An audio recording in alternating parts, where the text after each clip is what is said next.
out 6 months, or maybe you can be a little more liberal and say, all right, 4 months. 4 months of imports, 4 months of imports, how much it will cost at the present rate of imports, subtract it out. Then subtract out statutory payments. You've taken a loan from abroad, some of it short term, some of it ECB, some of it from the IMF, some of it from the World Bank, some of it from other governments. All these installment payments for the year, subtract it out. This is the amortization, so to speak, should be subtracted out. Then you subtract out. Then with the residual, you look at some of the speculative changes that might take place, foreign exchange going up and down, so on, and you subtract out that. Then see if there's anything left. Then you can say, if there is substantial amount left, then you say, yes, you've got lots of foreign exchange. According to me, if you also in the case of India remove the NRIs, because the NRIs in 1990, the crisis was, people said it was caused by the Gulf War. No, it was caused by our NRIs. They were pulled out. Our NRIs are, they may be Indians in color and Indians in outlook and Indians by descent. But when it comes to this, they are just like every other businessman in the world. So the moment the word got around that the VP Singh government has led the country to near bankruptcy, they pulled out the money. They pulled out a couple of $1 billion and literally left us in the soup. So therefore, NRI's money should be treated like any other money coming from abroad. Not to expect that the NRIs will have special consideration for India. And if you subtract out that, the interest payments, all these things you subtract out, you will find that India has barely a surplus.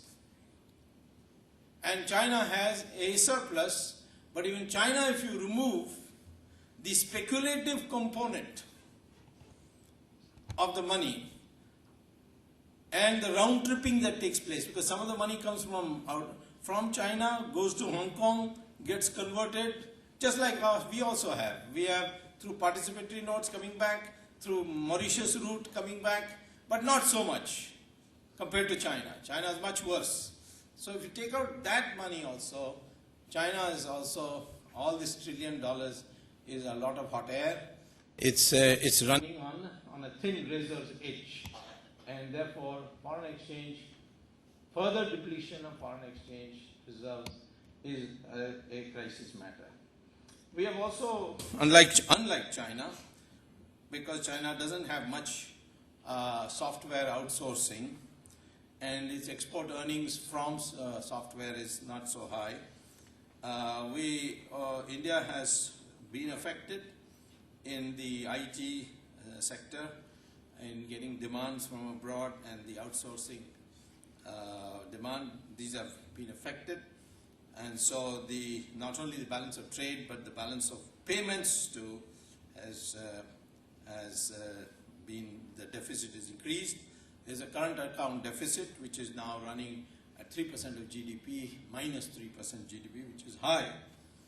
2% should be the limit. So in China still they have a near surplus, but it may go negative very soon for the first time in many, many years. Now, in India, so that's the fourth impact. The first is just exports, second is the FDI, no, this is the third, the information technology. The fourth impact is that in India, one or two banks may collapse. ICICI Bank. Because ICICI Bank, what it has been doing, has been taking money from abroad, short-term loans from abroad, and giving long-term loans here. And there's a big interest rate differential. And the Indians, of course, much higher interest rate. And then to repay that money, they've been taking another short-term loan, I mean a junior Madoff type of situation, and paying back that. And now they are not getting that money. But the government of India has been liberal and and give them a injection, and therefore they're surviving. But maximum a bank or two, and I would say that the regulations that were set in